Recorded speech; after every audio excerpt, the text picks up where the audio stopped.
Hello, everyone, and welcome to 1v1 with Boss Rush Games. I'm your host, Celeste Roberts. Today, I have the pleasure of interviewing Janey Laney, a family-friendly content creator, Facebook gaming partner, former Mixer partner, and YouTuber. Did I leave anything out? No, I don't think so. That is quite a resume right there. That's awesome. Thank you. Well, thank you so much for making time for this interview. BU actually had told me about you, and she said, y'all need to interview Janey Laney. She is so good. She's so sweet. And I've been following you and interacting with you on Twitter since the beginning of 2021, and you cracked me up.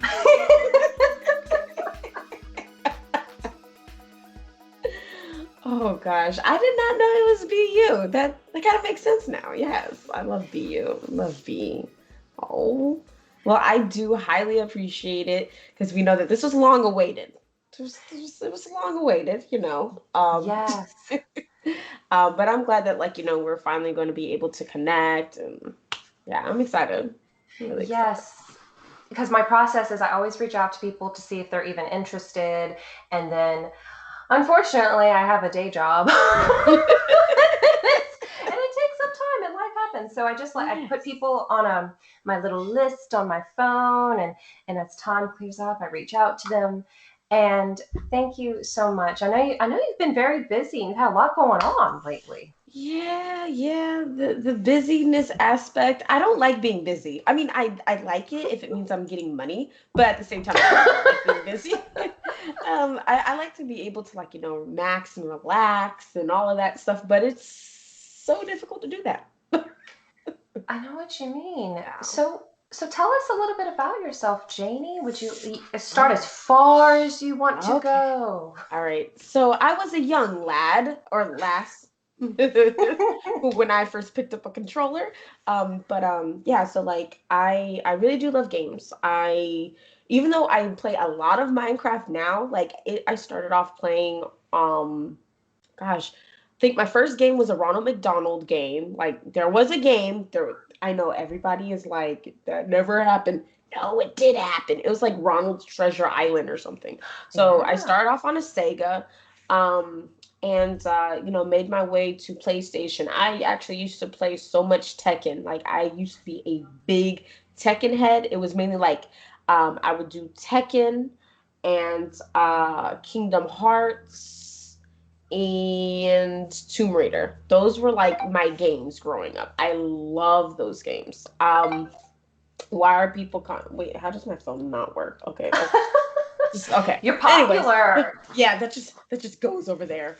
So but I started really getting into doing a lot with like children, as far as like being a Girl Scout leader, Oh, being a mentor, Sunday school teacher, helping with resumes, a whole bunch of stuff. And I started actually getting more so into that around high school, just really trying to help people out, especially kids that were my age and younger. I just wanted to be able to help them out. Um, and fast forward and got into dog walking as my only job, and then I found out what a stream was, and I was like, this is creepy. Um, like people actually do this. Like, I thought it was so nuts. I was like, this is so weird. Like, why are we just watching somebody? And then I found out about everything that you could do with streaming, and I tried it out one day. I used to moderate for 27 channels on Mixer. Don't know how I managed to do that. I think I was not sleeping. Um, and one day nobody was online, so I decided to find out what it was like to be a streamer so I could be a better moderator. And then people told me not to turn off the stream. So I was just like, all right. So you guys like me? All I had was my Xbox and my phone. Didn't have a webcam, didn't know how anything worked at all. And I just want to connect with people, and I found the need for there to be better children driven content, better family friendly content. Found out what Minecraft was. Uh, that was a whole stint. Finding out that maybe people who look like me, maybe not all play Minecraft. That was a that was a doozy. So, Oh my gosh. yeah. Aren't we supposed to talk about that later? Wait, are we talking about Oh, that? there is no time. The topics, Oh, the list, it can have, these are just to help me not look like a deer in headlights shoot. as we are talking. Oh, yes. Well then. Um, but I was introduced into Minecraft a little bit early on into my streaming journey, not knowing what it was all going to culminate to. I realized that, there is a lot of people of color that were not represented in the game. And it was so crazy because, like, I even tried to Google to see if I could find people who even look like me, like, even if they were just a little bit melanated. I was like, well, maybe there aren't any, So I started having it to be my goal to try to seek out and find more. Because every single time I would stream, people would be like, wow, there's a black girl streaming Minecraft, So it was just this whole thing, and I started realizing, I'm like, well, there's a need for family friendly content, a big need for family friendly content, but there's also a need for more Black and POC representation in Minecraft. So here it is now. Mixer ended last year. Fun times. Um, Oh. I'm now on Facebook gaming, and I just try to do as much as I can for the community. Try to get in touch with so many people, and yeah, that's the about me. I mean, I have like a dog named Cooper, Cooper. uh, who currently is on the floor, so he might not be making a grand appearance. I don't know how his life works, but yeah, Oh. that's pretty much me. Well, thank you so much for sharing that. And I love that you were driven to make more family friendly content and also to show that there needs to be more representation for people of color. And I don't think people realize just how important that is. I know I can't speak to the I'm not a person of color, but I know that I would get excited even as a child. Oh, there's a girl I can play as Yep, versus all these guys, which is fine sometimes, but it means so much. it does. So growing up, like I said, I played Tekken. Right. Hmm. So Tekken, anybody who knows Tekken knows that the only black character was Eddie. All right. I want to say he was like Brazilian, um, or like or Caribbean with the Brazilian influence because he did the martial art style. I can never say it right, but it's capoeira. I can never say it right. Oh, Yeah. I know what you're talking about because of Bob's Burgers. Yeah. If you know what I'm talking about, where Yes. Tina starts taking those classes. Yeah. I know what you're Oh talking. my gosh. But that was the main black representation. But he had the generic afro. It was just very generically black. So like just growing up, I really wasn't always being able to see that. So, I mean, I played my girl characters like I would go ahead and play June before they killed June off in the Tekken series. That was so dramatic. Um and then after that I started playing Lane, and honestly, like, it just really sucked that I wasn't able to see people like me, but I didn't think about it as a bad thing at first. I thought it was just normal. Um then what started happening is I started noticing how video games were progressing. And I was like, okay, so they have the tech to do so. Why are they not doing it? Like, I've seen some great games, and I was just like, all right, they're just deciding not to do it. That's the only thing that I could see, because I'm like, you guys are able to make these very deeply involved games.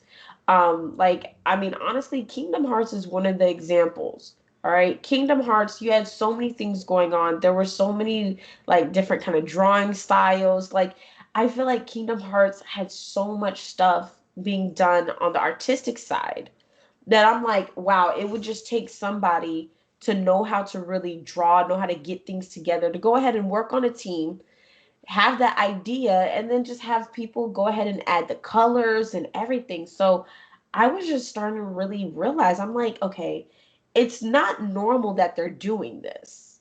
Hmm. So why is there nobody in a game that looks like me? Um, so it's been just a weird, awkward journey. Most of the time when people find games that look like them, if they are of color, it's normally GTA. And that's one of the reasons why I think that so many people of color play GTA. Because I used to like get so annoyed why people want to play GTA. Because I mean, that's not, I mean, I'm not trying to do like weed farms. Like, I'm just like, I'm not why are you going guys break playing into this? cars. Yeah, like why are you guys trying to play such a stereotypical game? But then I'm realizing, no, it's one of the games that actually wanted to have people of different cultures, and it really hits you upside the head when you seriously think about it, because then you're like, wait, GTA really is one of the only games that actually had all different cultures in it. So people were drawn to it. I mean, of course, there's some people who are drawn to doing criminal activity. I mean, why not do it in a game versus doing it in real life?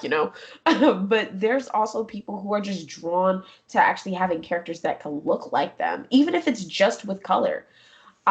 So that really did like put an impact on me, because I was just like, man, it would be great just to wake up one day, play a game, and you get to actually like envision yourself Hmm.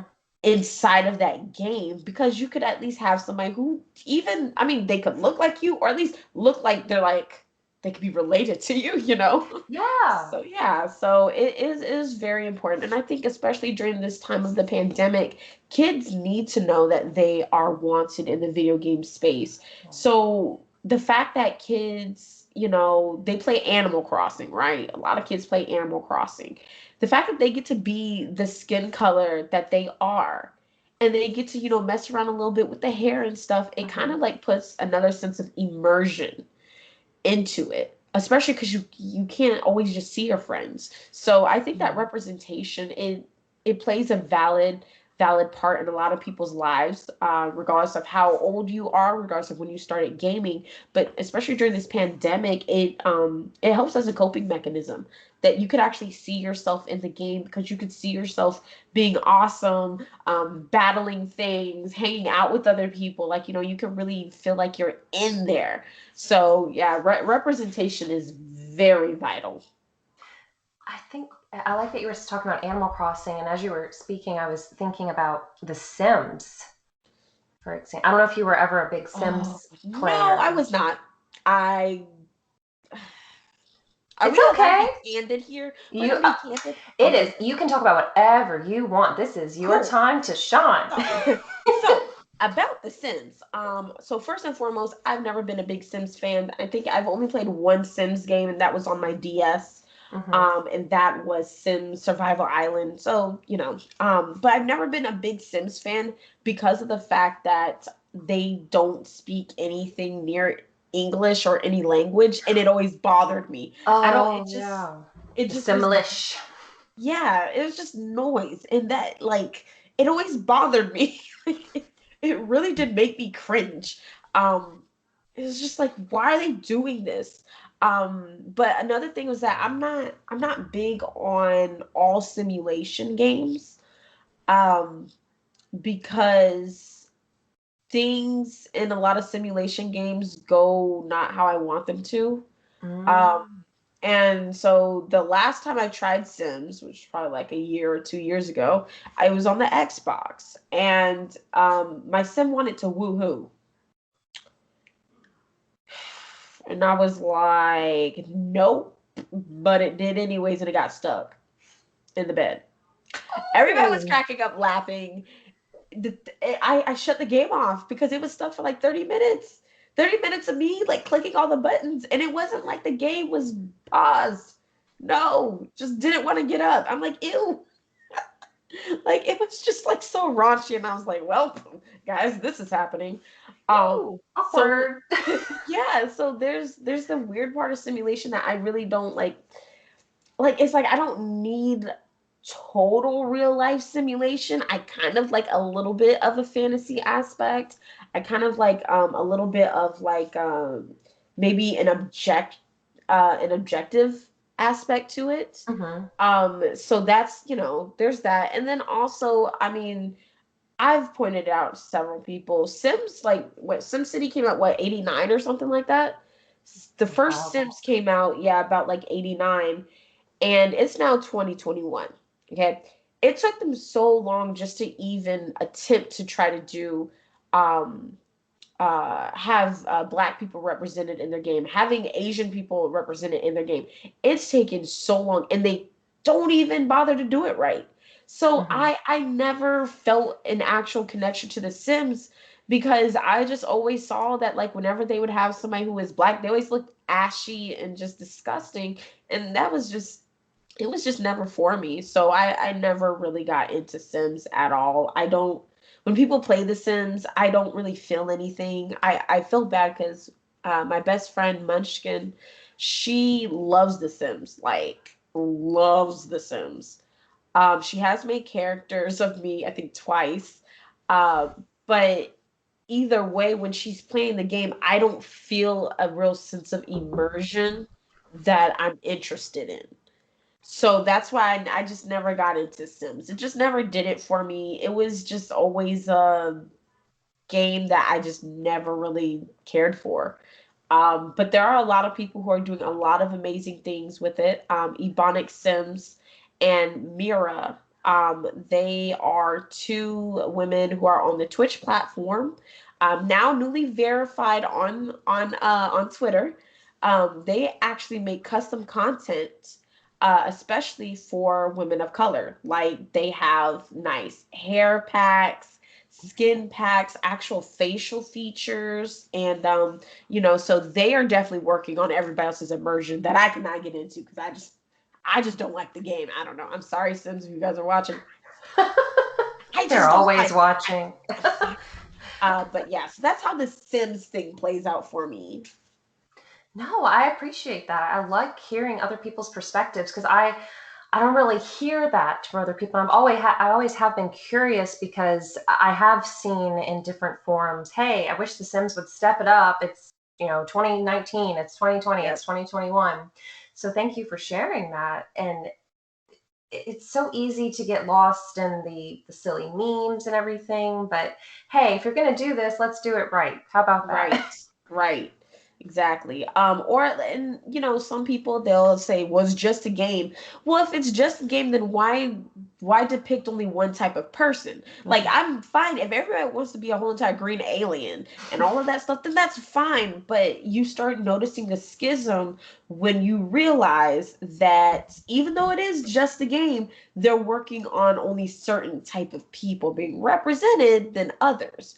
That's the thing. And I feel like that's how it is for a lot of stuff. Like a lot of times we're just asking for equal. Like just make it equal. You don't I mean if your goal is not to represent people, and stuff like that, then just don't represent anybody. Just Mhm. make it an equal playing field. But every single time, a lot of these video game companies do this to us, it kind of hurts because it's like it's not it's being done on purpose. Um, I don't care what anybody says. I don't care about how many excuses get made. It's being done on purpose because I know that they have the artistic ability. I know that they have the mindset. And I know that they know what a black person looks like, regardless of whether or not it's on the internet or whatever. And then another thing that I always think about is video games, right? So you Mhm. have programmers, devs, you have the artists, you have all of these people. They live and breathe technology, meaning that they're always on the internet. They may not always be on Twitter, but they're always on the internet of some kind. There's no excuse as to why they've never seen a person of color in order to make them, right?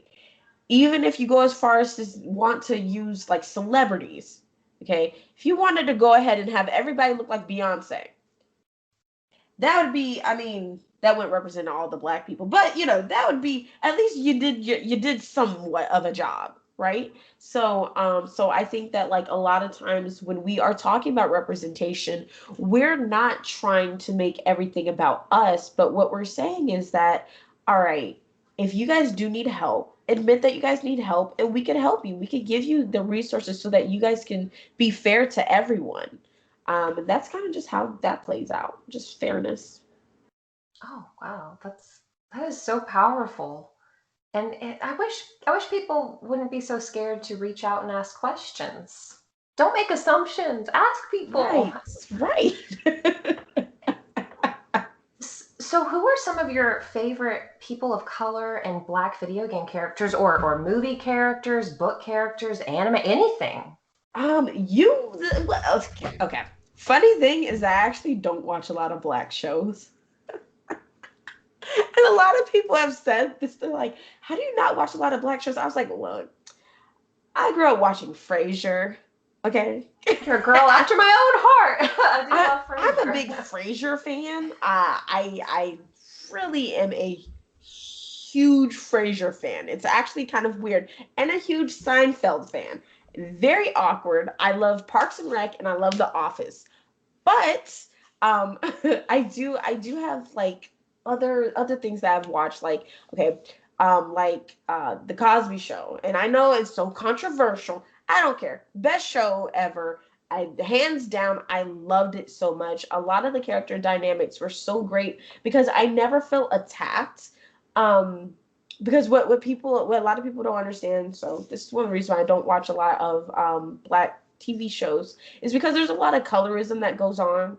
And I hate hearing black people belittle other black people because of their skin like tone. Because I'm like, and we're all in the same boat. At the end of the day, nobody likes any of us. So it's like, how are you going Oh. to go ahead and put in an extra layer of hate on somebody else just because of their skin tone? So that's one of the reasons why I never fully got into a lot of black television. Um, a lot of people have like said things like, why haven't you watched this movie? Why haven't you seen this show? And that's one of the reasons why, is because like a lot of black television, a lot of black movies center around colorism, and it's hurtful. So I would rather watch um a white show. I mean, people could disagree, but I don't care because I don't. Yeah, Seinfeld was lit. Okay, right. Nobody could ever take that away. But I really do love, like I said, the Cosby Show. When it comes down to black characters, there's this video game called Spiritfarer. Mhm. It's an indie game, and the main character is a protagonist, and she is black. Like, I was so amazed, like so amazed. She's black, and her goal in the game is to help the spirits cross over by pretty much, tending to their petty needs, because they are a petty group that are on a boat. I don't know how she dealt with it, because the whole entire time I'm like, you just need to kill off all of them. Just kill them all. I was looking for the kill option. I was just like, what is this? But I love her because it was just great to see a person of color in a positive light, being an actual protagonist, and speaking words of encouragement, and just being like pretty much helping. That was like really, really awesome for me to see. Um, Other characters, I'm trying to think of other characters. Um, when it comes down to TV, Uh, I'm still on the fence of whether or not Brock on Pokemon was black. I've had this conversation with multiple people. We don't know. We we don't know. But we're just going to count him, and like, he's a person of color. Boom, there we go. But yeah, I really do enjoy him a lot, because he was just like so funny and so goofy. Um, but yeah, it's a very picky thing when it comes down to black characters, because you always want to see an awesome black character, but then you don't want them to be stereotyped, and things of that nature. I really do love. Oh gosh, there are so many people. Like, say for instance, well, she's not black, but she was a character of color, Taina, and there used to be a show on Nickelodeon named Taina, and Taina was Latina, and she would get into all types of shenanigans, and it was so much fun. Like it was just so cool. There was so much culture going on. I loved it. Then of course you have Raven when she was in That's So Raven, and she would like just make the looks, and then like have her visions and stuff like that, and then her visions would like not be what the full story was, so she would like have a whole bunch of hijinks just because she had visions that were not complete. So like I love like things like that, because I'm like, wow, like it's like I'm seeing a black person, I'm seeing a person of color just hanging out, being themselves. And I love that. Then on PBS, there was a show called Maya and Miguel, and that was about brother and sister who were Hispanic, and they would just teach people different words. They would get into all types of adventures, and just like really set a great style of a show for me. So I mean I have like just multiple areas. Keenan and Kel, everybody knows Keenan and Kel, all that. Like those shows were great. Like to see all of just like children, young adults really hanging out and having fun, and their skin color not being anything that separates them was like the best. Those were some of like the best things that I was able to witness, because it wasn't that they were trying to erase that they were a different culture. It was just the fact that, I mean, at the end of the day, we are all, different cultures, but we can still get along with each other. We don't always have to make this a negative thing about race. If you are a different culture, if you're a different race, different skin tone, whatever, you are still a person and you still count. So we're not ever trying to eliminate any cultures. Sometimes you just want to say, hey, we are all people. Let's just hang out and just do as people do. So that's that's how my media life, how my entertainment life has gone. I love that so much. And I I like that you brought up the Cosby Show because this is my personal opinion. I know it's hard to do. Sometimes you have to separate the art from the artist. I know Right. some people might come at me now that I've said that, but Oh well. but I remember that was such a powerful show, as you know, as you've just stated. And I remember reading about the Cosby Show. There was a black actor or actress at the time, forgive me, it's been such a long time, but they said, I was so intrigued that I saw this gentleness in a family on TV. These Yes. people look like me, and they're doctors, lawyers, they're successful, and they're not, they're not yelling, they're not talking about a lot of negativity, they're not hitting their children. And you think about, okay, so as adults we're taking that in, but imagine, and you being a family friendly content creator, imagine what children are taking Yep. in. And I used to, I mean, I know Bill Cosby has the cloak has come off, but focusing just on the show, I just remember being so calm. I loved how the family interacted. And I loved that even though the parents were so successful, they were still dealing with everyday problems like everyone Right. else. And I think I don't know if it's the youngest girl, but she's saying we wouldn't have this problem if we weren't rich. And I think he tells her, you are not rich. Your mother and I have money, but Right. you have not.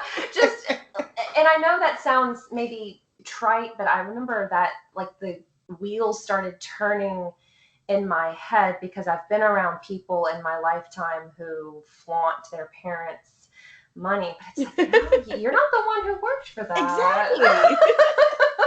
Yes. And I think that with the Cosby Show, it did put something different on TV. Now, mind you, I do like a lot of older black shows like 227, um Sanford and Son, Yeah. all of that stuff. I do love it, but what the Cosby Show did is they put an actual black family dynamic, a positive black family dynamic that not a lot of people either grew up in or not a lot of people actually get to see. And they actually made Black parents successful, and not successful drug dealers, not successful strippers, but actually successful in fields that help other people, and successful in fields that are accepted by other people. Like people just don't know how crazy it was to see doctor a black doctor on the screen, and like actually having a family, and it not being a totally broken family.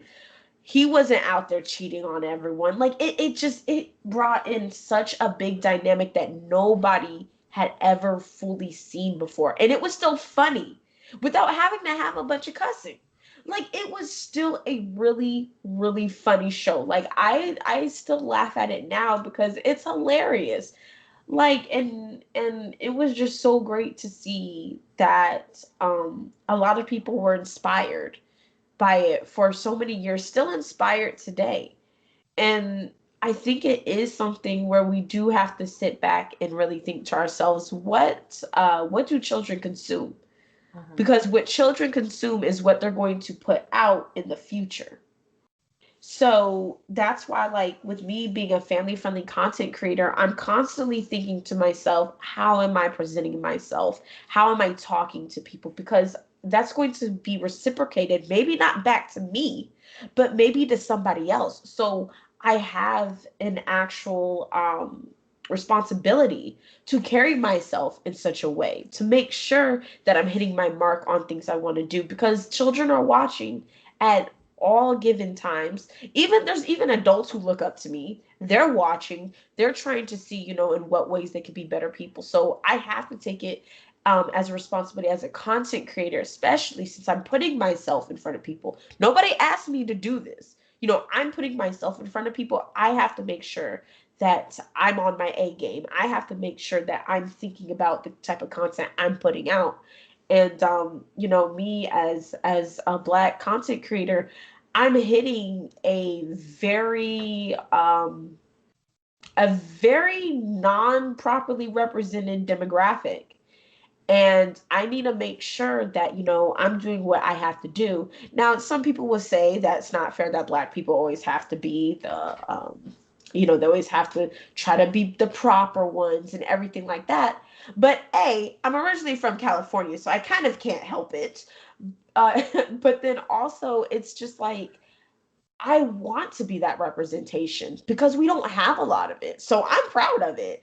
And I'm proud for for people coming into my chat and being like, "Wow, you're so nice to me," and all that stuff. Like, this is who I am, and I'm glad I'm being accepted for who I am, but I'm glad that I'm actually able to make a difference. So that's, something really big for me when it comes down to the TV shows growing up. Now I'm my own TV show. I'm literally running the show. This is the Janey show. So, however I want to run it is how somebody else may end up perceiving me in the future. They may end up growing up and treating people the same way I treated them. So, I do really think that when it comes down to the type of stuff I consumed on TV, I'm kind of showing that off while I'm streaming. So, it's important. It really is. And you brought up a good point about the burden on your shoulders of being that representation. Would you like to talk about that a little bit more? Like this dynamic of, I don't like, because I've read about it and I've heard about it, and I'd love to Yeah. hear your perspective. It's there's a big burden for black people to be great representations of the black race. It's kind of hard because when people see a black person, they assume that they stand for all black people. And that may not always be the case. In fact, it's not always the case, because I'm my own individual person. There could be another black person. Matter of fact, if I had a twin, they could act the exact opposite. But when they see a black person, for whatever reason, that black person represents all black people to them. It's really trippy. And not saying it's just in regards to Black people. There are actually like Black people that when they meet a white person, that they assume that that white person stands for all white people. It's a really scary thing though. That could be very dangerous because if I'm not careful and I offend somebody, then they can possibly think that that's what all Black people are like.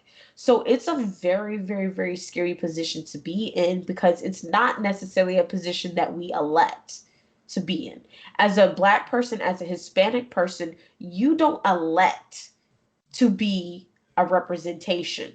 You are a representation because every single thing that you're doing, somebody is monitoring and deciding what they feel about the whole entire race because of you. And it could be very scary. I mean, I don't mind because it's just kind of like, well, hopefully I'm the first one that you met.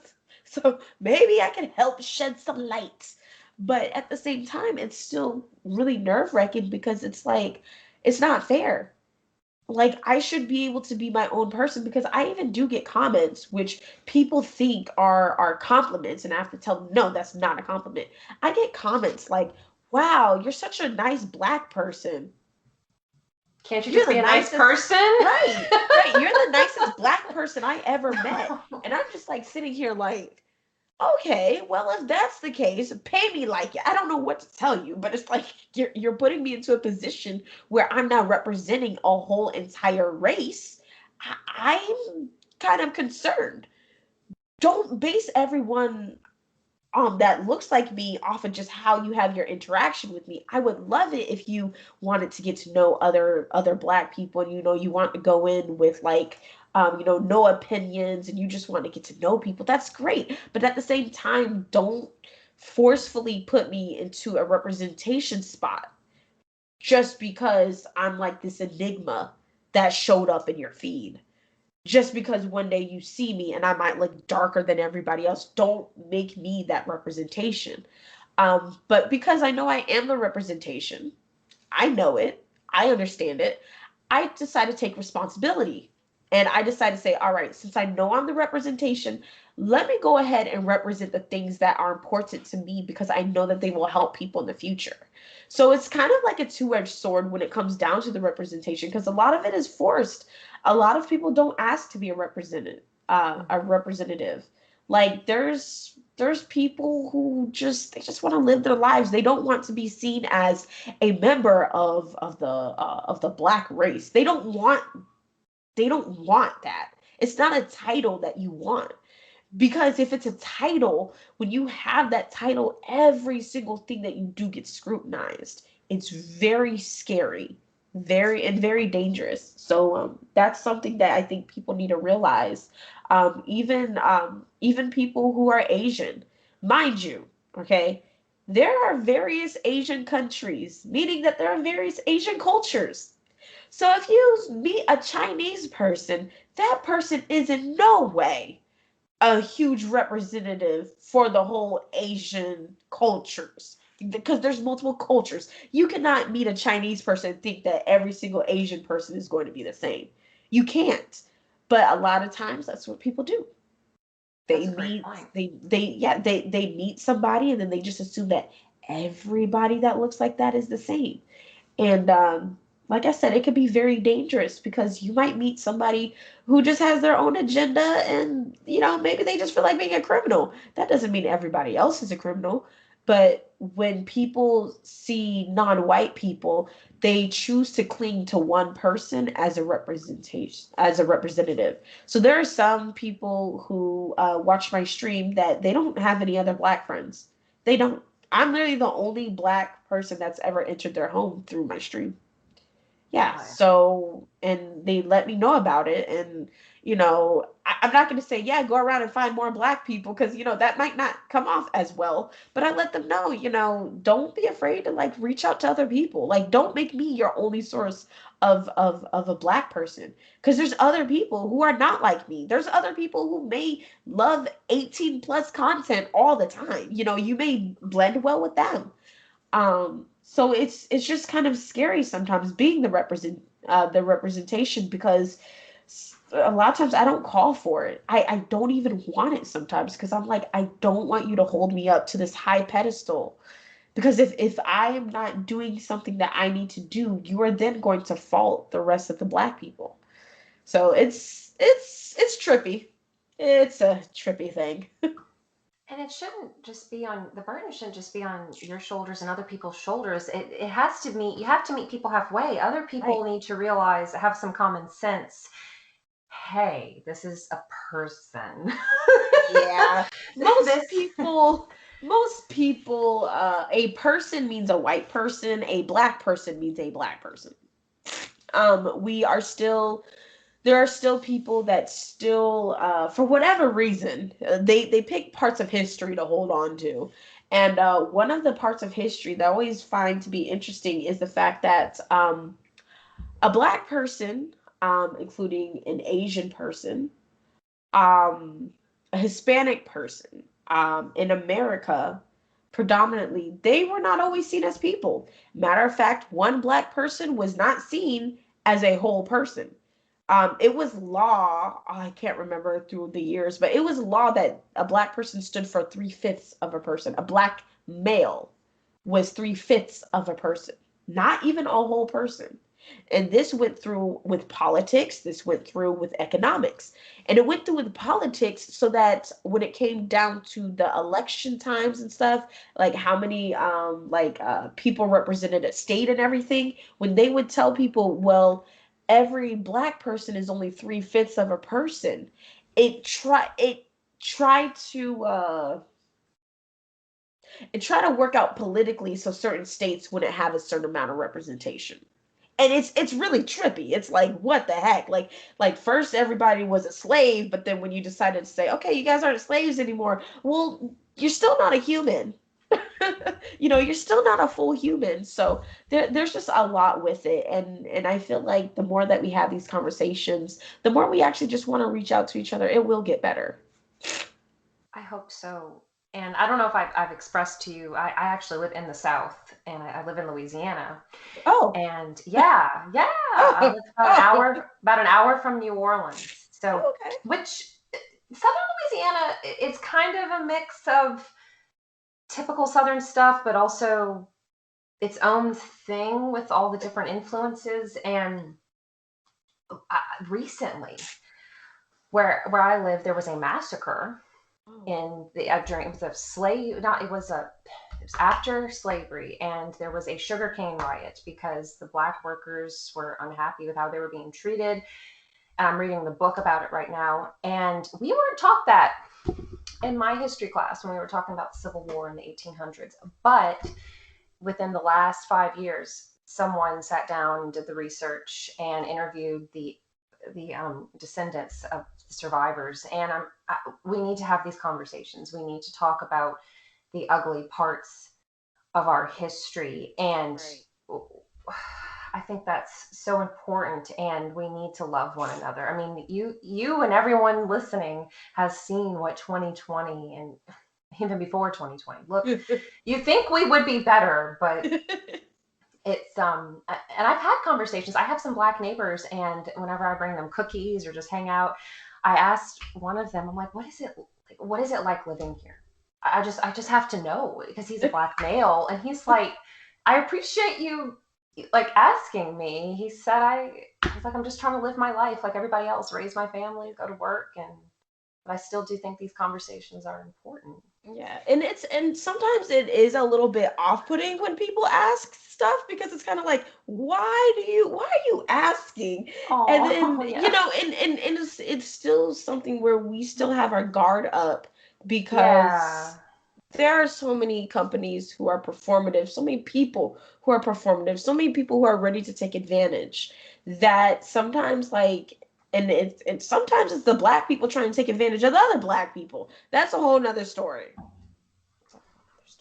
Oh, whole nother story. But Oh. like a lot of times, as a person of color, like we do have to question why somebody wants to be nice because of the things that we've seen. And always let people know, like, okay, it's fine to have your guard up, but understand when somebody's just reaching out. Um, And then also don't try to hold people with things that they didn't do. Like I can't hold you just because you're white. I cannot hold you towards being, a slave owner. I can't do that. That doesn't make any sense. As far as I'm concerned, you didn't have any slaves. Now, if you have any slaves, that's none of my business. I would never know. They could be underneath your floorboards. I don't know. Like I'm pretty sure that they don't. But like it's that weird little thing where sometimes people are holding the wrong people accountable. um, I think that we still all have a lot of accountability with our present actions, and we do have the accountability of teaching those past actions and why they were wrong. But I cannot sit up here and really hold somebody accountable for something that did not happen to me directly, first and foremost, and something that they didn't directly do. Like, I've told people all the time, shoot, I don't even know if I am a product of slavery. I don't think I am. I don't know. I've like tried to do as much research as possible. I wouldn't know.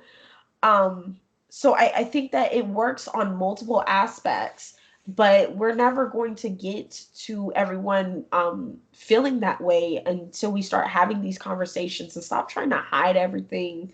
Stop trying to blow off how people feel, because some people are just hurt and they just want to be heard. And I think that's one of the issues that we have a lot, is that a lot of times we want to talk over each other instead of talking to each other. So when we decide to not talk to each other, it does make me question a lot of things. It makes me question, why can I have this conversation with you? Like, like, why are you hiding it? Like, so many people get so scared to talk about it. I'm like, yo, you must have a secret. Like, there must be a reason why a lot, like there's a lot of white people who don't feel comfortable with talking about racism. And I'm like, why? Why are you so uncomfortable? What makes you uncomfortable? Where you're the demographic that's wanted. You're the demographic that's always getting the spotlight. You're the demographic that really has nothing to worry about, but you're uncomfortable talking about it. I'm the demographic that if they just like somehow decide to Google me first before they talk to me, they could decide to say no. I'm the demographic that sometimes does have to question, do I want to have on a webcam? Do I even want people to even know I'm black while I'm playing this game, because I'm going to get called the N-word, which has happened several times. I was once streaming and was told to drink period blood because I was an N-word and to die. So it's just like we're dealing with all this stuff, but then there's white people who feel uncomfortable about talking about racism. I'm like, please, explain to me your discomfort. Like, explain to me how racism has offended you so much. Because it can't offend you, because I'm not pointing fingers, but I think that there's a lot that we need to learn from. And I do have several questions. There's a lot of questions that I have.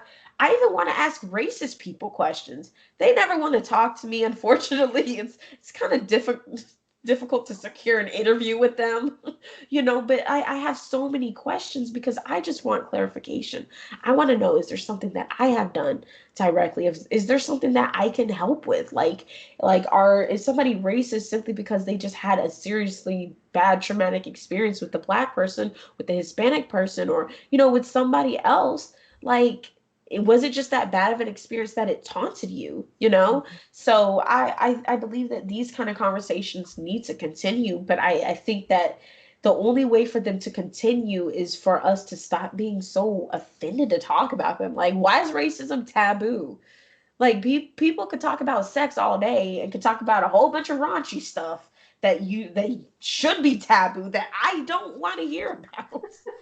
But then something just as simple as talking about racism is just so taboo, and then becomes this political thing. And it's like people wonder why we want to talk about it, because we're trying to figure out why not. Like, if it's been law before. Racism has been law before. Racism is still kind of law in so many hidden ways. And it's just like, why don't you guys want to talk about stuff that you guys are okay with? Because a lot of people are okay with racism, but they get offended when you talk about it. They're okay with seeing how black content creators are really heavily mistreated and are not paid their compensation as they should as their white counterparts. They're okay with seeing that, but they're not okay with somebody asking about it. So it's a thing. I mean, I commend you for asking your neighbor. I commend you for asking your neighbor because I know that that's probably something that is kind of difficult to ask because you want to ask it in not a racist way, but you still got to ask your question. Some black people just want to be offended. Like sometimes I just have to think to myself, okay, they're just asking the best way that they can ask because there's no really non-awkward way to ask what is it like being black here. There's like how Yeah. else are you supposed to ask? You gotta ask. So And we had developed a good neighborly relationship before then, and we just started talking. It wasn't like walk over, bring cookies. What's it like being black in yeah. Southern Louisiana? It was more just like it was a natural Mhm. progression, just talking about how we all have to take care of one another. And he said it is kind of difficult sometimes where he works because he's an engineer and he's the Mm. first black one hired at this company. And sometimes the people around him will assume that everybody in this room has the same political opinions or religious Mm. opinions or whatever. And he's like, it's like I'm not getting into it at work. I It's just want to do my job. it's really crazy though because another reason why I gear my content towards family friendly is because of STEM, that is now called STEAM because they added art into it. Yay, finally. And so that is science, or sorry, yeah, science, technology, engineering, art, and mathematics. Okay, this is a very heavily gate kept level of learning and teaching. A lot of people of color don't get the opportunity at all. They will have to pay for the opportunity in college. They will have to pay for it with vocational school, but it's usually not widely taught at a grade level to children of color. It's not publicly accessible all the time. So for your neighbor to be the first black person hired as an engineer, that's crazy because you don't get to see enough black engineers. That that's something that is a very difficult thing for some people to understand, that even from the level where we go into grade school, it's you already feel the disconnect because when we start grade school as a black person, you're taught that all black people were slaves and that any black person that did try to do anything good in the world probably got assassinated. That's what you're I mean, of course you have your Rosa Parks, which they like to downplay that story, which it was not a story because it actually happened. They lightly touch on the Ruby Bridges. They have their standard that they give the Martin Luther King Jr. All right, they only give them surface level things, but they don't talk about the men and women who had to battle. Oh gosh, it was so crazy. Her first name is Hattie, I think. I cannot remember her last name, but they don't talk about the fact that a lot of women were sterilized. A lot of women of color were Yes. sterilized at a young age, and it still happens now by form of trying to get young girls on birth control really quick. They do it in the black communities where they say, oh, yeah, it helps with acne. It helps with this, that, and the third. It helps control your periods. But having birth control at such a young age actually pits you for being a higher percentage of sterile in the future. And so we're literally getting fought against. Minorities are being fought against on so many angles. And that's why, having proper representation is important because when you have proper representation, you have people who are put up into a spot where they can vocalize these issues and where people should respect them enough to listen. It really sucks because when you are at ground level, people don't want to listen to you. they always look up to the ones that they want to listen to. Well, when none of those people are minorities, that means that no minorities really have anybody else to look up to. We can only talk to each other and that's it, but we can't be in these positions to make a change. So that when there's a minority that's in the position, hope and pray that they're not just trying to be the good slave and not fight the good fight, because there's a lot of people in high positions that are of color that are just being good slaves. Like they won't do anything for anybody else. They just want to say, okay, I'm glad I'm here, glad to be here. I'm not going to lose my position by talking about the stuff I need to talk about. But no, then you have people who are at the top who are like, okay, cool. So now that I'm here, let's talk about some things and make some changes. So it's very important for us to have the proper representation and to make sure that the people who we are, who are in the representation spot want to be there, because when they want to be there, they're more inclined to actually speak on our needs, speak on the things that we're going through, and try to make a difference.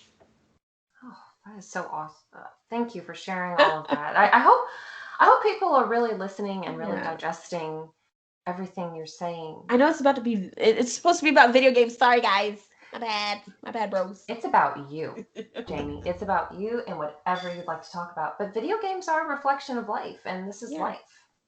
Yeah. I mean, That is true. it's we can't deny that. Yeah. But did you want to talk about Minecraft? Because I was Yeah. looking through your streams, and Minecraft is probably your most prevalent one. I love the Valentine's Day one, the little bees. Oh my goodness, that was the cutest little thing. Yes. So Minecraft is a really, really great game. When I first saw it, I thought it was stupid. Matter of fact, I told people it was stupid. I said, who would want to play this stupid game? And the next thing you know, they're like, oh, yeah, try it. Man, I think I have about 7,000 hours now. I've been playing it for 3 years.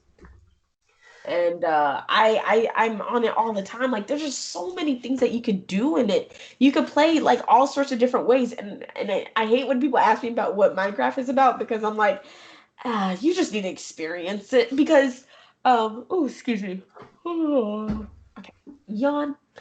Because what ends up happening is that you have different maps where you could actually do a whole bunch of stuff. Like there are straight zombie maps where it's just waves and waves of zombies. We did a Spanish map the other day where we learned Spanish. There's dinosaur maps. There's so many maps that you could get, or you could decide just to play the game at its base and do survival, or you could do creative. And there's just like you can make your own map if you want to. So many things could be done in this game. I can't even explain what it's about. If you want to go through the survival route, then I guess you could say it's about grinding up your gear in order to defeat the ender dragon. If you like end game stuff, by the way, if you guys like Minecraft, I never beat the ender dragon. I never tried. I think I did 2 times. It was very, yeah, no. It was just so much and so deeply involved. It took all my energy. Like as soon as we beat it, I went to sleep. And then the second time, I think I was sleeping during the battle. It's just so much with the Ender Dragon. The Ender Dragon is like crazy boss.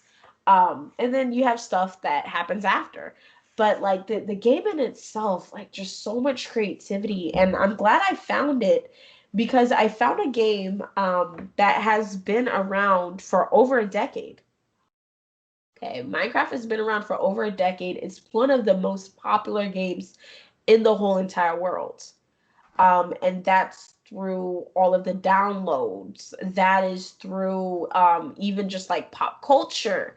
That's through so much stuff, and it's changed the lives of so many people. There are people who grew up playing it, and now they're on the verge of being engineers. They want to be scientists.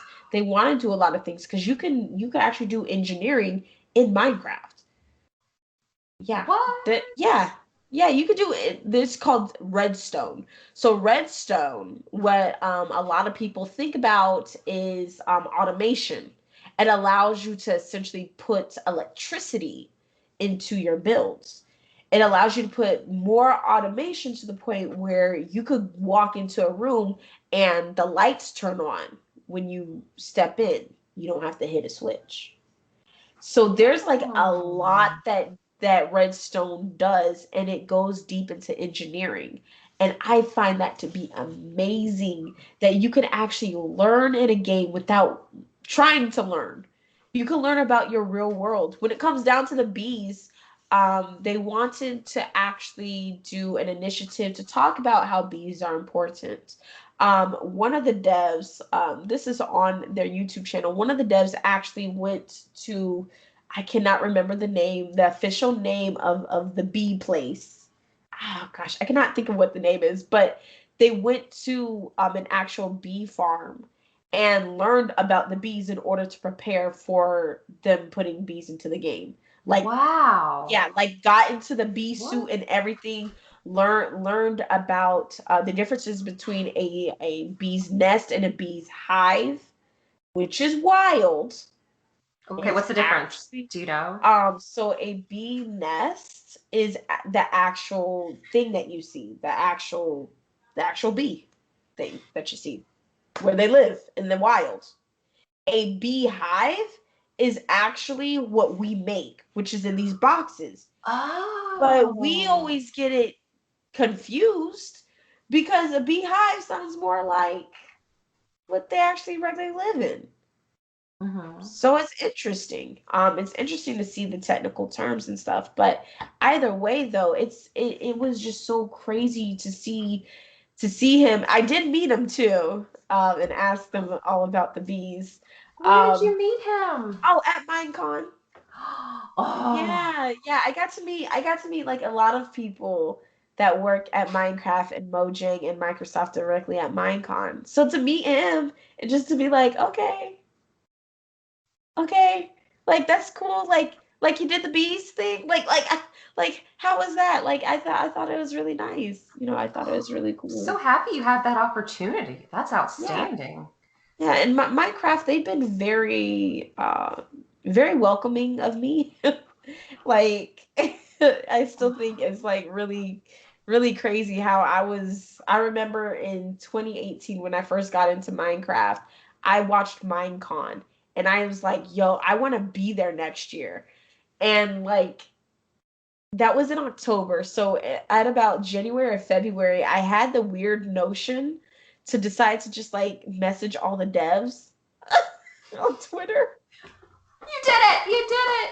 You I should messaged have. all the devs at Twitter. I was like, how much does it cost to go to Minecon? It's a private event, mind you. Oh wait. Okay. Okay. Just I want you to tell me all about it. So Minecon is a private event. Sometimes it's called Minecraft Festival. It just really does depend on what they're doing that year. But Minecon is a private event. That normally when people are watching it, everything's being done in this studio. It's a private event. You have in the crowd, you have a lot of people who make maps, a lot of people who do mods, a lot of people who are in the industry. You have a lot of people who just have money enough and connections enough to go. Um, it's a very private event. And I was so glad when I got the opportunity to go because I was not expecting any of the devs to get back with me. I literally messaged all of them. I went onto the Minecraft website, found out all of their names. Sorry if this is illegal what I did. I don't think it is. You guys put it out for public record, so nobody at Minecraft get upset, okay? It's on their Yeah, yeah, it's on your website, all right? website. So I decided to find everyone's handle. Mind you, Minecraft also used to stream on Mixer too. I would sit inside of the stream and I was just like just going through and I was like, okay, I'm not gonna put them on a list because if I put them on a list, then they're all going to know that they're on a list. I'm not gonna do that on Twitter. I'm just gonna message them. And I literally copied and pasted a message and sent it to all of them. And it was, hey, my name is Janey. How do I get to Minecraft or to Minecon? Like how much do I have to pay? And most of them sent me the same thing back. It's a private event. It's a private event. Well, two of them were like, wait, I'll get back to you on this. And since they had known about what my initiative was with Black Minecraft, which is my initiative to have diversity, to talk about diversity in the game of Minecraft, this I was returned with an email. I got an email. And basically they were like, "Do you want to be interviewed at Minecon for your initiative?" I was like, "Excuse you? Do I what?" Like, I was just like, I double checked the email. Like, when you get an email, you gotta verify who sent it to you. Mm-hmm. Mm-hmm. So I was just trying to see, like, I put her name into searches. I was like, okay, let me just make sure this is right. I just wanted to verify. I was like, yo, am I being duped? Like, I was just so amazed. And that that's when I like started to really realize that, I'm not crazy. Other people understand where, at least somewhat of where I'm coming from, even if they're not in my space. They understand that I'm not crazy. They understand that I see a problem, but I see how I want to rectify it. um and I'm not bashing the game. Like, I've told people, I bash, if I ever bash Minecraft, it's literally for mechanics. Okay, I'll never bash the game for anything else besides mechanics. They know how I feel about certain things. But it wasn't that I was ever bashing the game for the lack of diversity and the lack of representation. Wasn't bashing it because I love the game. Like, I really loved the game, and I wanted to share my love of the game with people who look like me, who can then stop being afraid of saying, "Okay, I am a Black person. I'm playing this game." So to be able to get interviewed at Minecon, like this exclusive this exclusive thing was crazy. I was in a 5-star hotel and everything. Like, I Deluxe remember treatment. the hotel lobby was gold. There was gold. I felt like I was in the Sistine Chapel. I was just like, what is this? It was so, oh my gosh. Now, the hallways did remind me of The Shining, and every single time I was in the You hallway, I said, was like, red run, did you because see I was some like, twins? yeah, I felt that at the end of the hall there was going to be some twins. But it was a really great hotel. Oh, I got to meet people who made the maps that I had purchased. Like, actually sit down with them. We did an escape room and everything together. It was crazy. We had to dig inside of a zombie's like body. It was crazy. But yeah, like, actually being able to sit down with people who have made millions doing things for Minecraft, to actually like be able to talk to them like they're regular people, and for them to be like, "Yeah, I know who you are," was amazing. I was just so amazed and so grateful, because I'm like, not everybody gets this opportunity. Um, And so every single time, I can have the ability to do anything with Minecraft, I I'm just thinking to myself, I know what my purpose is. I know why I'm doing this. I just want for other people to benefit. I mean, with me, look, I'm all for getting free mine coins, okay, and plushies. That's the only thing that suits me. If they want to go ahead and drop me off a care package or some food sometime, I'm fine with that. I don't really need too much. Like, I'm not really interested in too much, besides the fact that I want other people to be able to benefit. Like, I just want people of color to be able to freely play the game without being scared of being attacked, without being scared of a lot of things. A lot of times, a lot of people of color on Minecraft don't go into the public lobbies to go do mini games, because they are kind of scared by what may go on in the chat. No, you cannot put the N word on Minecraft, but people are nifty. They're oh. nifty. There's jokes. A lot of people who are disabled, they they don't get the proper representation, and they get made fun of. I play with a lot of people who do have different disabilities, and it's like just talking with them. They're like, I really love Minecraft, but I just wish that there was more for me and more to protect me. So I love Minecraft. I do. They are working on a lot of things, but it's something where like my love of Minecraft kind of made me understand that instead of being upset at the game for lack of representation, how can I actually just change the game? And like a lot of people are okay with it. I do feel like a lot of people maybe felt like certain things were taboo before I came along, and that's why like a lot of the skins that they had that you could buy did not depict black people, Hmm. or they just like barely were looking correct.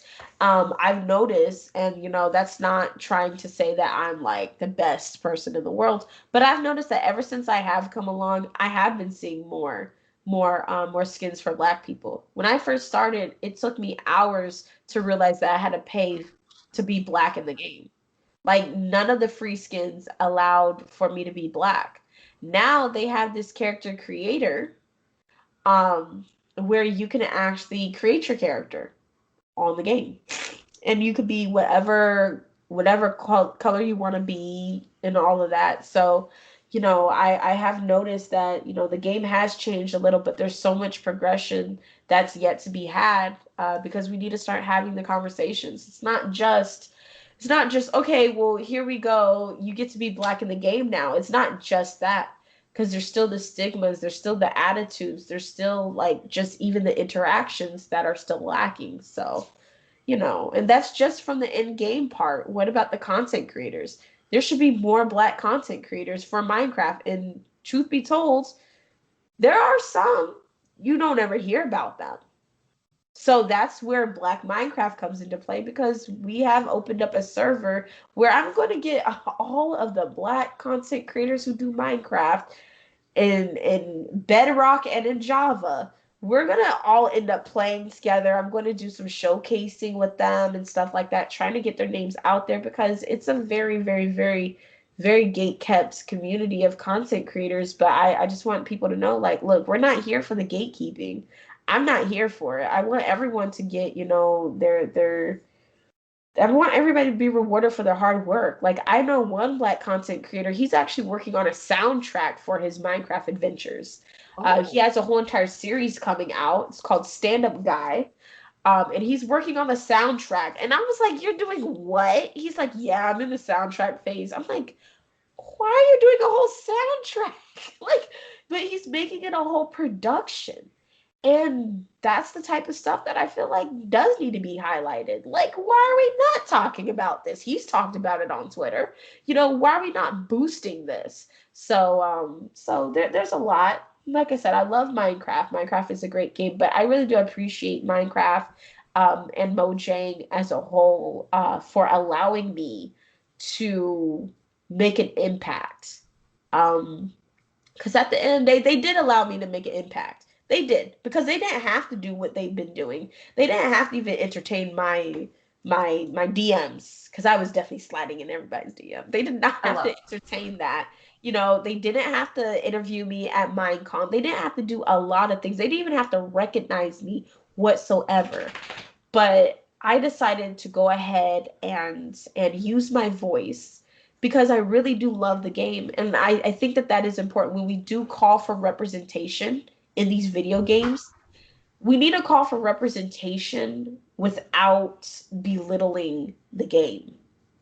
I know that that's hard for some people to take in, but when you still love the game and you want to see change, that's different than you just thrashing the game down.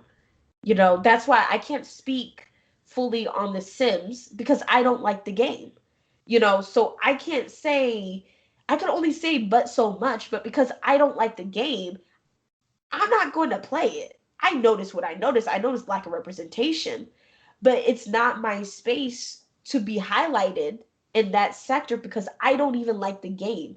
So if I were to like go into the Sims community and start talking, and I become a representative, that's a poor representation because I don't like the game, you know? We need to Mhm. highlight people who are loving the game and want to see change, not just people who are just like belittling the game.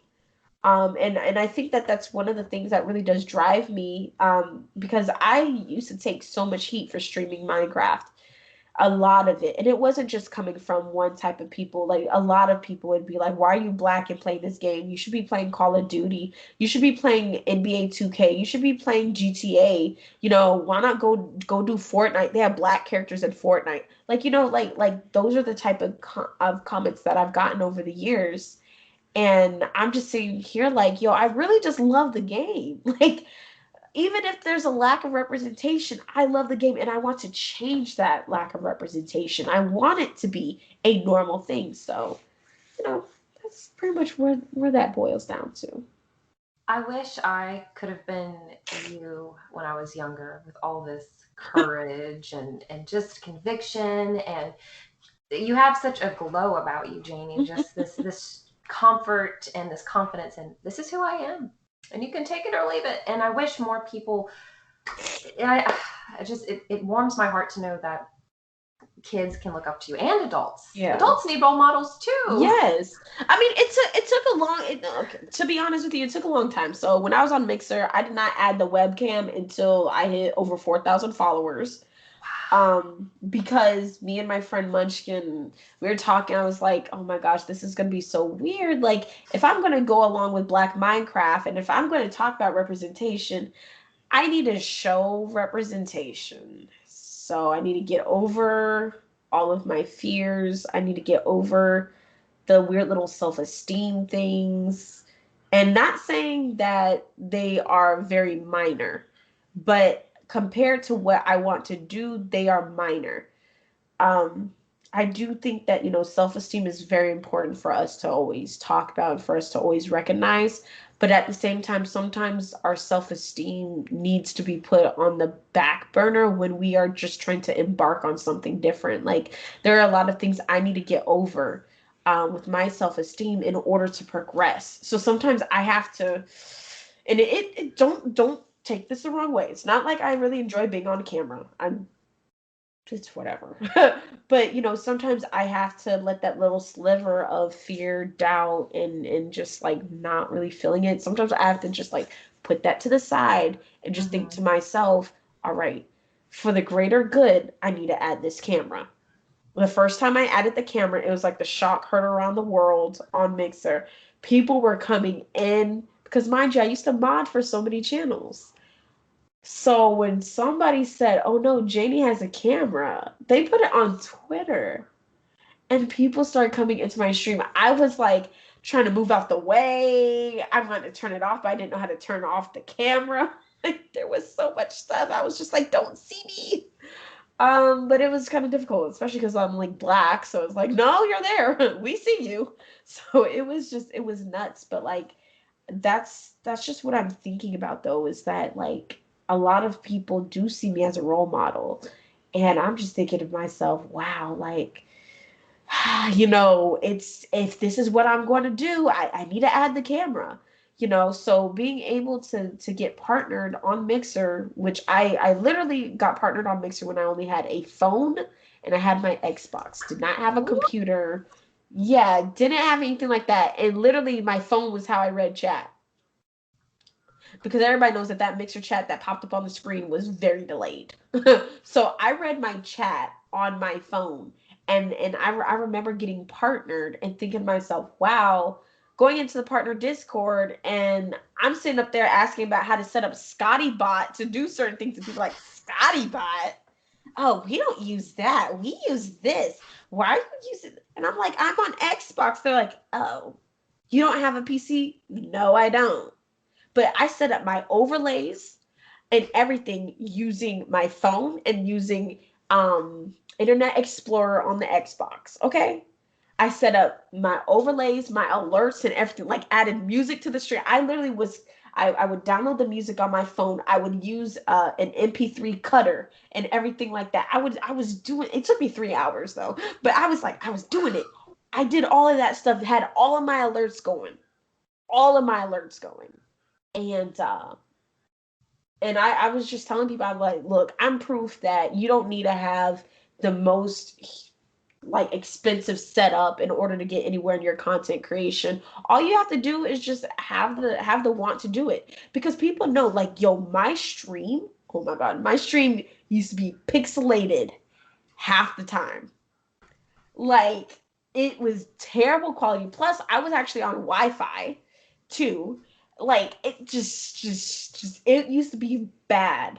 All right. Like, really bad. But I would still keep going and I would still average a high amount of people in the chat. And like there were times when, like, my headset was broken because I used to go to five and below to get my headset.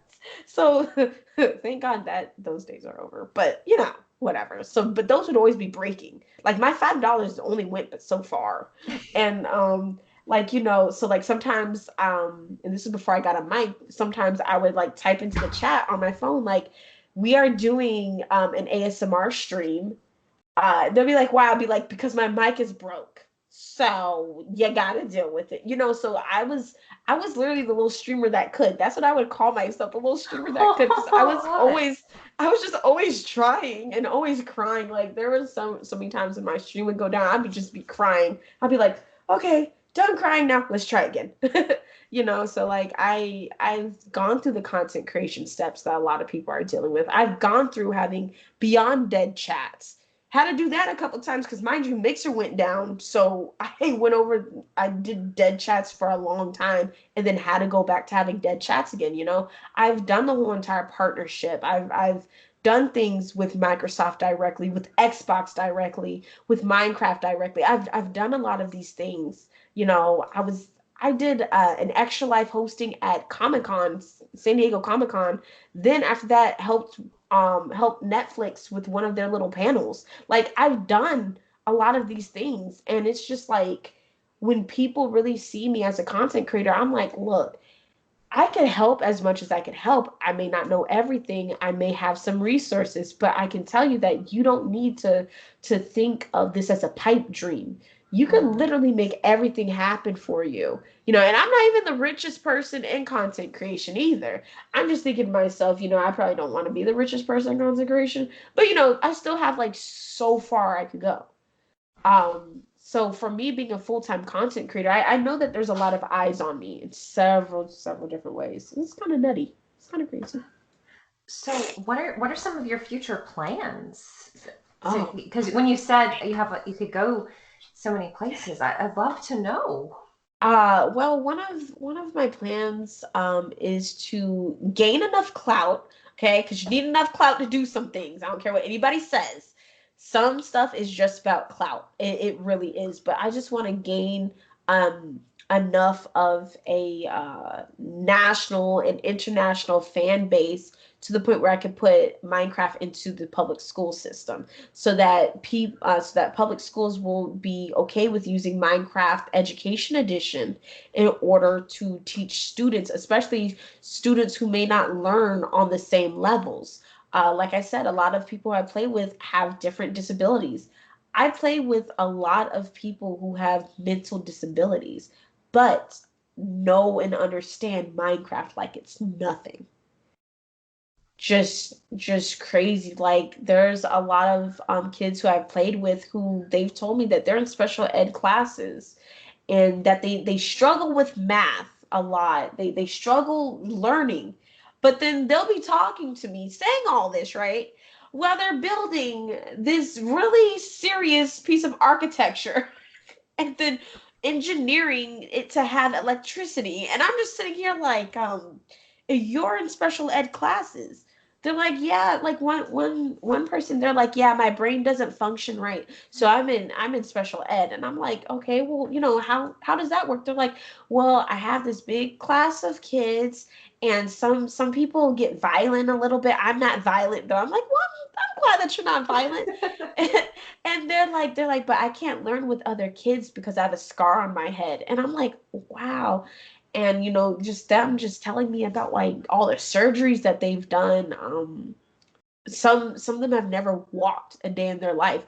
Some of them are kind of deemed as vegetables in many people's eyes, but learning that they're using the accessibility controllers in order to play, learning that they're doing everything that they can to play. It's like, wow, like you may not on the standardized scale of intellect that a lot of people like to go by, which make no sense. But on that standardized scale of intellect, you may not even be on there, but you're sitting up here doing a bunch of engineering, a bunch of science, a bunch of technology. Like you're doing all of these things that we actually need in our life to progress, and you're doing it all in a video game. So it's like it's crazy. It's just been so crazy. So that's why I want to put Minecraft into the public school system as a way of doing a lot of good alternative or extra learning. um because they teach coding. Like there's a segment in there that teaches coding, actual coding, teaches kids how to make video games. And that's something that I want to be able to give. So that's one of my biggest plans, is that, and I know it's going to be a process. I know it's not going to be the easiest process in the world. I know I'm going to continue to get rejected, but then there's going to be people who are going to be like, okay, yeah, let's try this out. So that's one of the biggest things. Another thing, so like I had an accident last year. I don't like calling it an accident, but a woman did hit me with her minivan last year, and that had to stop me from dog walking because I've been a full-time dog walker as well. Um, Great money, by the way, if anybody ever decides to get into it. But since I haven't been able to dog walk, I've been thinking to myself, I want to do something with dogs still. So in the near future, very, very near, actually, I do have a dog treat business coming out. So that's one of my non-gaming things that I'm trying to get done because I miss dogs so much, and it's like I would love to be able to walk dogs again, but I can't right now. So it's like, in what ways can I actually help people? Because dog walking, in my opinion, was me helping people who couldn't walk their own dogs or just had enough money to throw at me for me to do it. But like being able to make dog treats, I think it's going to be like really fun. Make little organic dog treats and just things of that nature. So Oh, I those are love my that. plans. I love that. Yeah.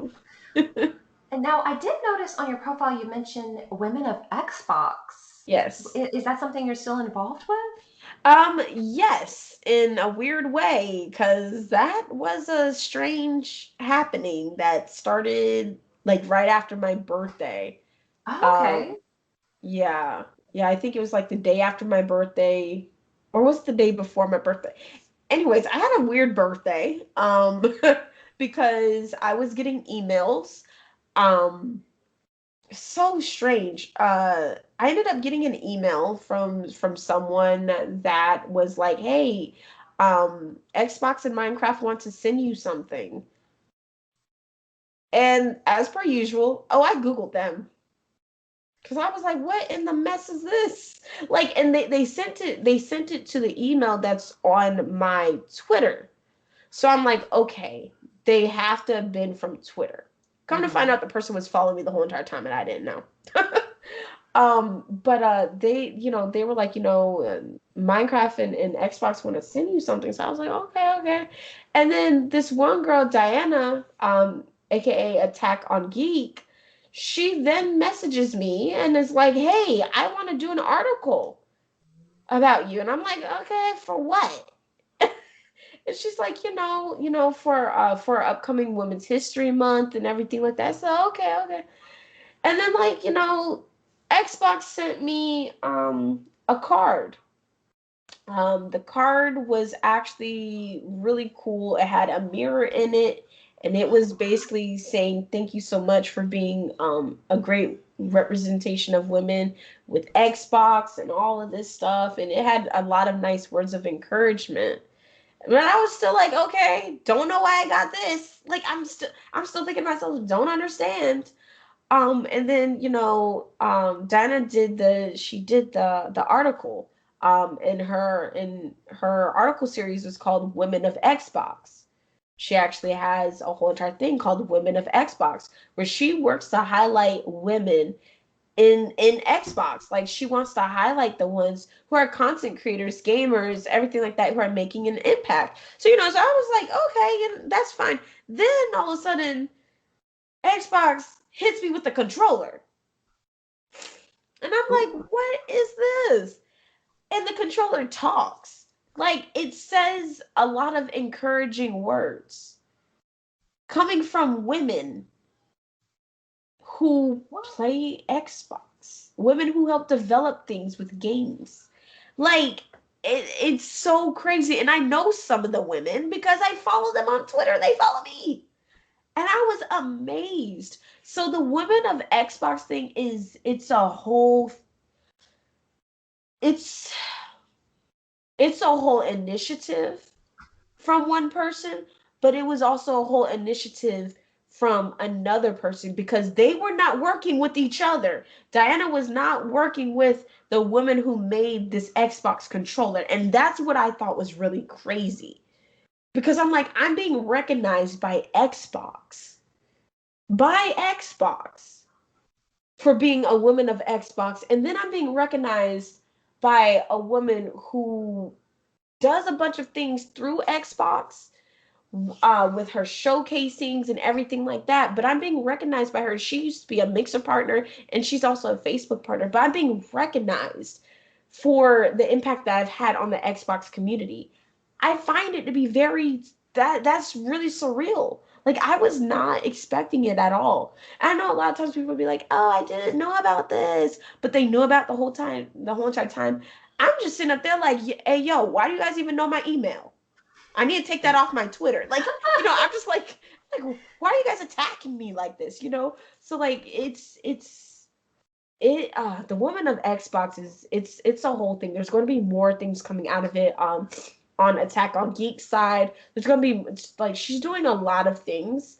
Um, she's all about the representation though. So when she does things, she's trying to make sure that it's in the best light as possible and just trying to make sure that women can get, their rewards for all the work that they've done. So it's crazy. Women of Xbox it was a crazy thing for me. I just didn't know what was going on. I just felt like attacked with love for no apparent reason. It's like love and attention. And I'm like, I'm just sitting here like, there were others, like there are others you guys could have contacted, but you guys contacted little old me.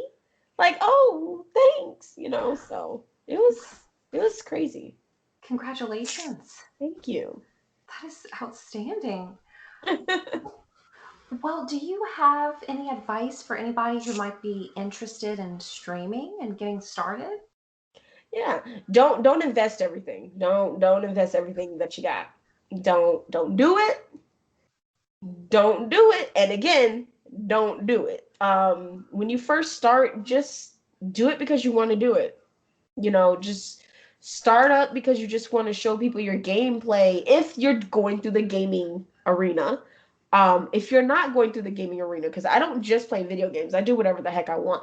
If you want to go ahead and be a content creator with your art, be a content creator because you know how to do like funny voices, be a content creator with anything whatsoever. Maybe you're a skateboarder, maybe you're a fitness instructor, whatever. Go ahead and do it. Do it because you want to do it, though. Don't do it trying to get rich because you're not going to get rich. I'm letting you know this now. I'm bursting all bubbles. You will not get rich if your motive in the game is to get rich. That's not how it works. Because you're going to face many disappointments. The money it doesn't come fast. For some people, it may, but for the most part, actual sustainability with money does not come fast in this industry. So I would say just whatever you got to work with, start off with that. You may have to start off being a mobile gamer because you don't have a console or because you don't have a PC. That's perfectly fine. You know, you may have to do IRL stuff because you don't even have a gaming system at all. And maybe you really do want a game, but you're like, you just don't have a system at all. Well, start off with just talking to people. It's all about your personality at the end of the day. And believe it or not, okay, people like to give people money. Yeah, they do. Trust me, I'm a product of that. Um, people like to give people money all the time. People like to make sure that people are able to obtain their goals. So, have a goal for why you stream. Ask yourself why you want to be a streamer. Ask yourself why you want to create content. Um, and just go from it. Always let your community know what your goal is. Just always let them know what your goal is, because when you do that, it puts purpose behind your content. It helps you to go further, and it helps you to combat during those times that maybe you don't have a lot of viewers. You may be sitting up there with only one viewer, and that viewer is you because you're also like looking at your own stream. That's fine. You just keep going, and just always know what your purpose is for why you want to do something. Another thing is, don't be afraid of not being able to not being able to level up with your friends when it comes down to content creation. That's a really big thing that a lot of people fall out with their friends about. It's something that discourages people because sometimes their friend is doing better than they are. Sometimes they're doing better than their friend, and it leads to a lot of jealousy. It leads to a lot of self-esteem issues and everything. But just don't worry about it. Just make your content, have fun. If your friends jump into your stream, that's cool. If they don't, talk to them after.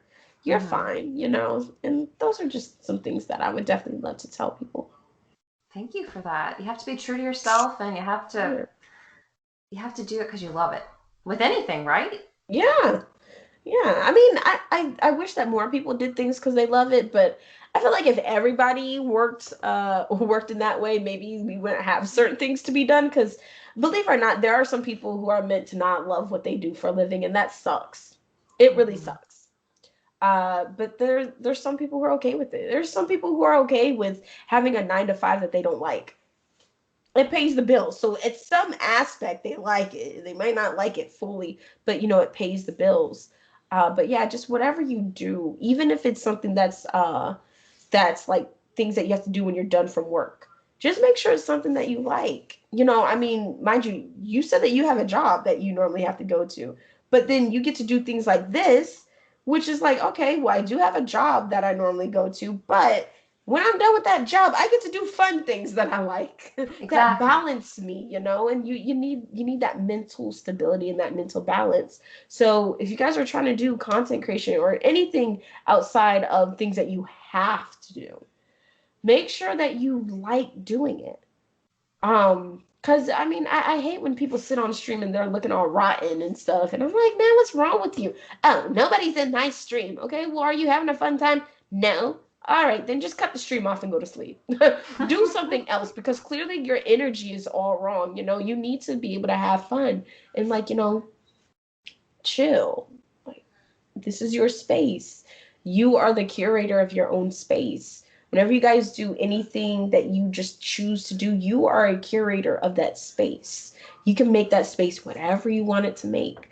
So if you are thinking about going into content creation, understand streamer Twitter is not golden. Half those streamers know nothing anyways, and I'm one of them. Don't know nothing. But you cultivate your own space. You run your stream like how you want to run your stream. If, say, for instance, at the beginning of the stream you want to show off your taekwondo moves before you go and play the game, then show off your taekwondo moves. Like, do different things, have fun with it, because it's all your own space. And just keep going. There's somebody who's going to watch your content, trust me. If you can get people to watch hot tub streamers, people are going to be okay with you watching content of you yodeling. Okay? All right? They're okay with you putting spoons on your nose and all that stuff. They're okay with you trying to do your nails. Failed attempt the other week. Very bad. But they're okay with it. So just abide by TOS. Abide by TOS. Just do your thing. I love that. Thank you. I'm feeling all the warm and fuzzies. And oh, Jay, how can listeners support you? Money. Money. Hmm. So you guys can definitely catch the streams. I stream predominantly on Facebook gaming at fb.gg/real Janey Laney. That is, one of my things. Of course, following me on Twitter helps support because people need their Twitter clout _Janey Laney. And like I said, I do accept money. Like, I'm being so serious. Like, I accept all forms of money. I accept forms of cryptocurrency as well. I found out that that's really a good idea to collect that too. But really, you guys can honestly support just by, being your natural self, accepting content creators of all types, sizes, what have you, and just trying to make the gaming space better for everyone. But like I said, money. I got Cash App, PayPal, Venmo. I have a bank account directly. Like, if you guys bank with Navy Federal, shoot, slide me some cash. I'm cool with this. I'm cool with all forms of money. All right. I even have like an Amazon wish list from time to time. All forms. But really, I just want people just to make life easier for me. Okay. Don't be a butt face when you're playing a game. Don't be racist when you're playing a game. It makes my job easier because then I don't have to rant about it on Twitter because of your poor behavior. All right. So if you did nothing else to help me whatsoever, if you don't slide any money, if you don't follow me, whatever, you can at least support me by not being a butthead. I think that that's enough to ask. And yeah. I like that, and I love your candor because you are entertaining and you are putting in the work and the energy, and you deserve to be rewarded for it. Yeah. Yeah. Plus, I mean, who doesn't like money? Like, who doesn't like to be able to buy whatever they want on Amazon? And Amazon's a very dangerous place for me. But who doesn't like to be able to do it? And I think it's also important for us to realize that, especially during this time of the pandemic, a lot of us are actually people's sources of entertainment. A lot of people have already cut the cord anyways when it comes down to cable and whatnot. Streaming is literally the thing to do. Netflix, right? Hmm. People pay for their Netflix subscription, okay, to have access to all of these movies, right? All you could do is watch the movies, okay? I live stream, meaning if somebody types something in chat, I'm being interactive.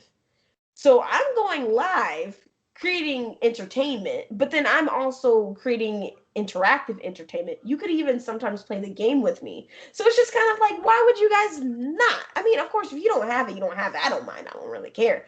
But like, if you have it and you have the means to do so, support your content creators because we are literally doing something that you cannot find anywhere else. We are actually giving you guys access because when we become celebrities, right, you guys can actually sit up here and say, wow, I actually got to talk to Janey Laney, like, and type to her, even got to sit in a chat with her, did all of this stuff. You guys are actually getting behind the scene access before we get to being where, at a higher level. That's something that's very exclusive. That's not something that everybody will ever get a chance to do.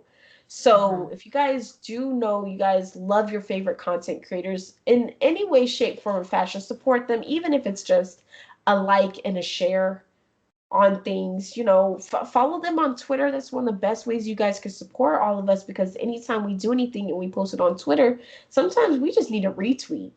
Retweeting by the right crowd, it gets somewhere. So that's the ways that you guys can actually support all of us. Um, Unless you just want to give us money, you know. I don't think people realize. I mean, maybe some people realize, but that is a lot of energy, and I mean, it's work. It's fun, It but is. it's Yeah. it's Yeah. it's There's a work. lot of work that goes by it. And like, I mean, I for one, I don't have like a spouse or anything like that can help me. I literally do everything myself. I go on Twitter to be like, look, this broke. If anybody can help me, that'd be great. But sometimes they don't respond fast enough, and I just have to figure it out myself. Like there's so many things that content creators go through where it's like, yo, sometimes we are our own like tech support. Like we're constantly having to be our own sound engineer. We're having to do so many things and doing so many jobs at the same time, and especially if we're full time, doing this, that's crazy. There are some people who are full-time streamers and then full-time whatever their normal job is, so they're putting in a lot of work to even stay awake on stream. So we do so much stuff, we push out so much content, we try to make it to be a great environment, and like literally if somebody could just share our stuff would be great. Just sharing our stuff would be beautiful. It would be great if a celebrity wanted to share all of our things at one given time. That'd be wonderful to get more eyes on it. But literally, even if it's just a share, it would really, really help. Absolutely. And where can people find you on Twitter and YouTube? Yes. So my YouTube channel, if you just type in Janey Laney, that's JANEYLANEY, I'll pop up. Or you can just type in like youtube.com/Janey Laney. I'm the only Janey Laney. If you guys so happen to stumble upon my old channel, that's none of my business. Don't worry about that. Don't ask me about that. Don't ask a single soul. Yes, there is a video of me chasing geese at high school. At my high I love school. it. Yeah, I love it. That's so I was funny. chasing. I had my purse too. Like it was funny. Like I had my purse, and I was just like chasing and squawking. If you guys ever find that video, don't ask me about it. It doesn't exist. Yeah, what are you talking about? I don't even know what you're talking about. So you can find me on YouTube. Just like I said, just typing in Janey Laney. And then of course on Twitter _Janey Laney is where you guys could find me. I do constantly change my display name because I troll people a lot. So if you see Clarissa Explains Nothing, that's me. But my handle is like my actual little handle thing is always _Janey Laney. Just any display name could change at any given time. Like I'm changing my display name in about a couple days too. So yeah. But it's still _Janey Laney. Go by the Twitter handle, everybody. Go by that. For everyone you find on Twitter. Exactly. For everyone you find on Twitter, go by the handle. Don't go by the display name, because sometimes we choose violence and just change our display names just because, like, we're just like, but I do have Janey, and my display name is the Janey Stan account. That counts. Yeah, I put Janey Stan account, trying to hype myself up. But yeah, so that's where you guys can find me on social media. Well, thank you again so much for being a part of the 1v1 series. We've been wanting to get to know you and share your story with people and, your current fans.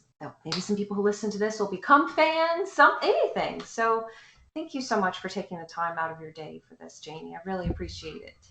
Well, I appreciate you for working with me on this. For those of you guys who don't know, like I said, this has been awaited, and then even still, like I changed the times last minute. That's okay. Because I was like, oh dang, like some Minecraft opportunity popped up, but it could only happen at that time. I was like, how? So I messaged you, and I was just like, she better not tell me I can't reschedule. No. I was just like muttering to myself. I'm like, oh, she's gonna say no. And then you're like, yeah, fine. I'm like, yeah. So no, these can happen whenever whenever we have time, and I appreciate it. And thank you again. And if you guys listen, you can find us at bossrushgames.com. You can find me at Fairy Crypt on Twitter. We have all kind of shows you can listen to.